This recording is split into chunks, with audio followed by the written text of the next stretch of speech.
ticker symbol PLTR, the company Plantir. We're talking about them in this video. It's one of the most highly searched stocks, and I want to break down what they do, how they make money, and take a technical look at the chart and make an assessment. Is it time to buy the company, or should we just sit on the sidelines and wait and see how this company's technicals and financials play out? I'm stock market coach and option trader Jason Brown. And the company Plantir, it was founded most popularly by the two names that you may be familiar with, which is Peter Thiel and Stephen Cohen, although there were two other co-founders, but those are the two that you'll most likely recognize. Now, this is a software development company. So they have software platforms that allow businesses to integrate, manage, and secure their data, and then analyze it to make decisions.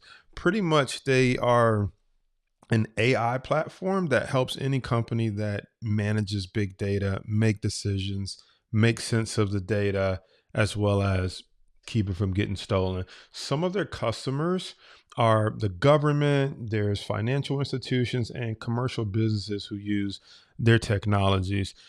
The way that they make money, though, is pretty much through a subscription-based service. So it seems like from the research that I've done that they sell a subscription to have access to their software, and then their software is what companies can use and deploy across their different data sets, and they can also build out a custom model, and they use some AI.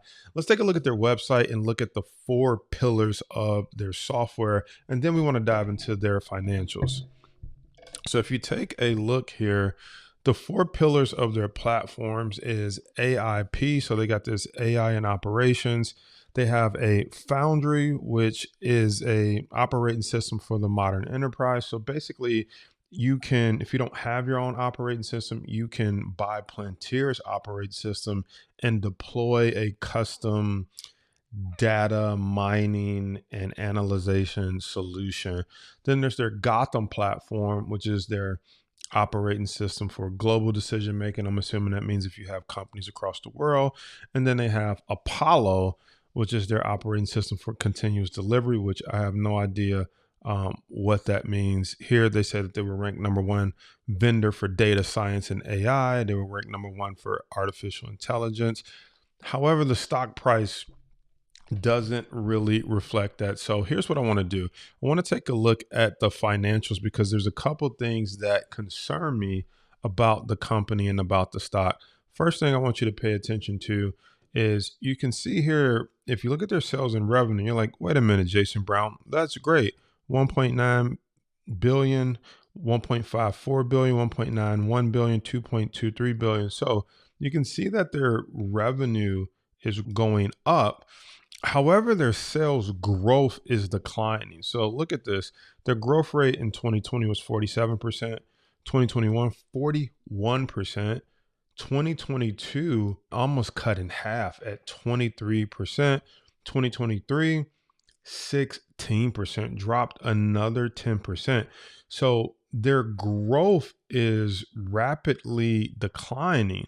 And not only is their growth rapidly declining, I think you got to pay attention to their cost of goods. So the cost of goods to deploy these network and infrastructure, AI infrastructure systems in 2020 was 352.55 million, then 334, then it jumped up to 408, then jumped up to 431 million. So you can see, according to this graph, their cost of goods sold is going up, whether that's the sales team, whether that's software, whether that's infrastructure.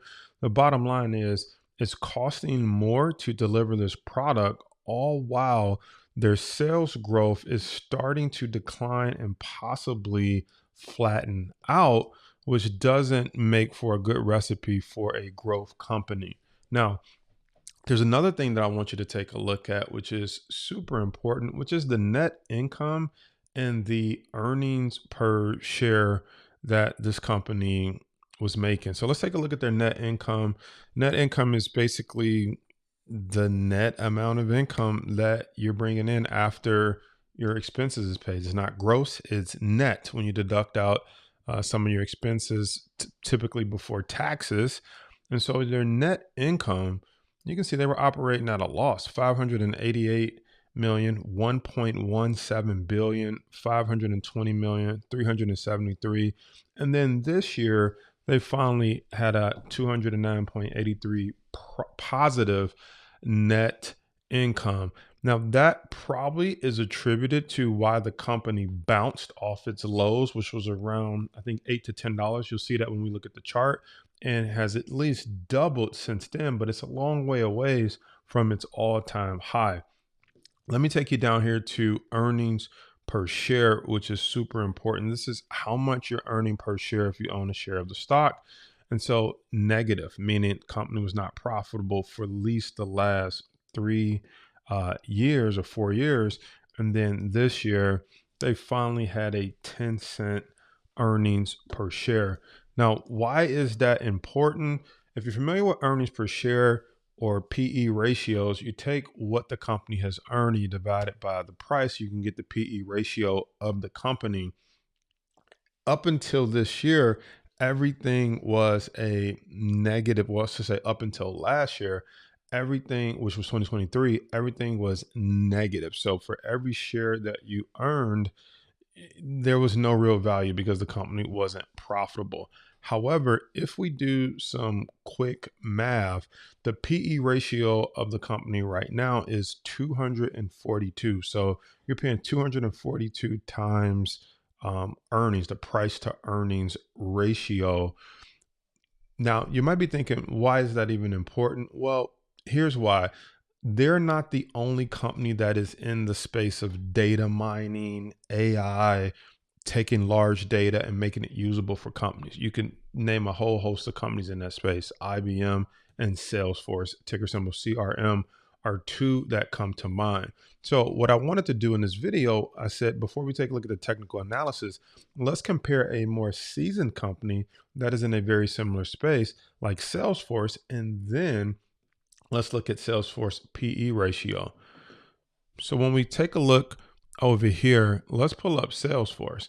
So you see a company like Salesforce, their revenue is 17.1 billion, 21.25 billion, 26.49 billion, 31.35 billion. 2024 as of right now, 34.86 billion with a B. Notice the difference. You got 1, 1, 1, and finally 2 billion. And you got 17, 22, 21, 26, 31, 34 billion. That is a big difference. If you look at their sales growth is declining as well. Cost of goods are going up as well. However, they got about 29 billion more in sales than the other company. But the real telltale sign is when you come down here to net income. At least Salesforce net income has been positive for the last 4 or 5 years. 126 million, 4 billion positive net income, 144 billion. Even though the growth was negative 64%, it was still positive net income. They never went negative from a net income standpoint.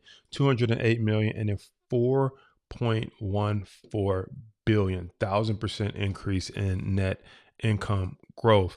You come down here to earnings per share, and what do you have? 15, $4.48, $1.51, 21 cents, and then 4.25. At least for earning the stock, you have been in a company that's operating at a positive earnings per share after you minus or subtract out all of their expenses.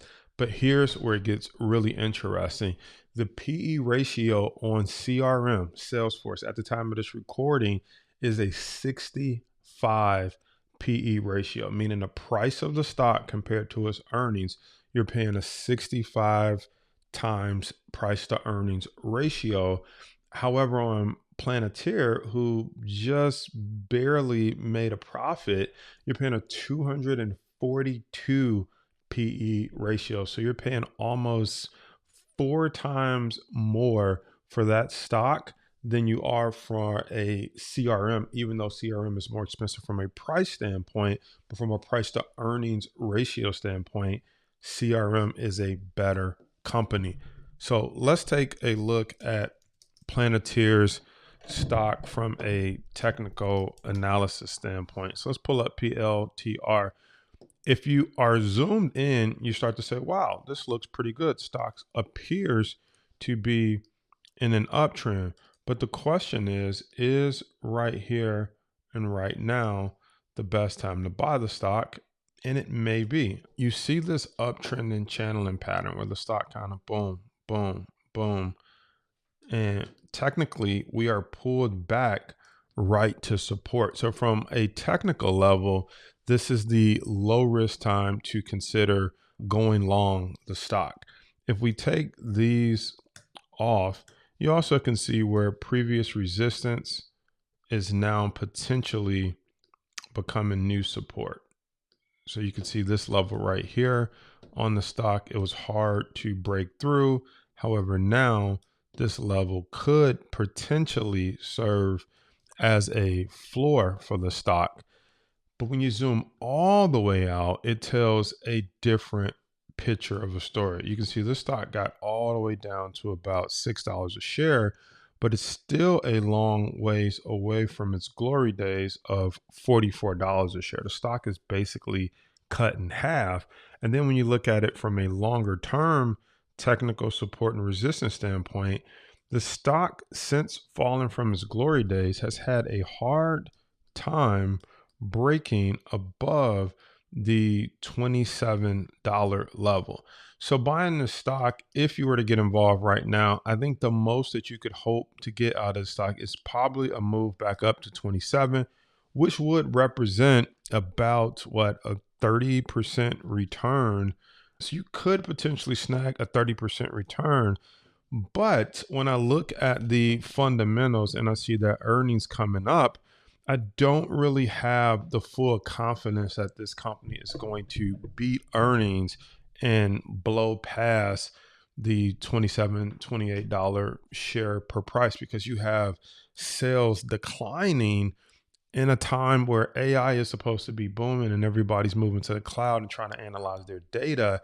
I just wonder if Plantir is going to be able to grab more market share, or has grabbed enough market share in order to deliver on the earnings that are coming up. So based off the fundamental analysis that I just did, I'm not a buyer of the stock right here. I think you sit out, you wait till earnings pass, see what the CEO says, see what the numbers say. But if they miss earnings, which if the trend is correct, that cost is going up, sales is continually to decline, I don't really see how they're going to squeak out an earnings beat, which means this stock may be headed lower. You may get a chance to pick it up at $16 or a little bit cheaper until they can figure out how to grab more market share with respect to AI, with respect to big data. So let me know in the comments, are you buying Plantir? Do you already own the stock? Are you planning to hold over earnings?